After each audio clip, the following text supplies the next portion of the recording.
Hi guys, welcome back to our channel Finance for Beginners. Today in this video I'm going to show you how to backtest in MetaTrader 4. To do so, follow some simple steps with me. First of all, open your MetaTrader 4 application. Then this type of interface will appear in your screen once you have logged into your account. Then from the top menu bar, click to View. Then you can see Strategy Tester option. Click on it or just press Ctrl+R.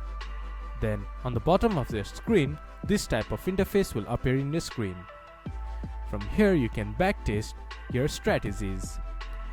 This is how you can backtest your strategies in MetaTrader 4. This much for today's video. If you guys find our video helpful, please leave a like and comment.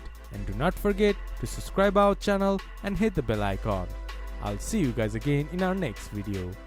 Thank you for watching.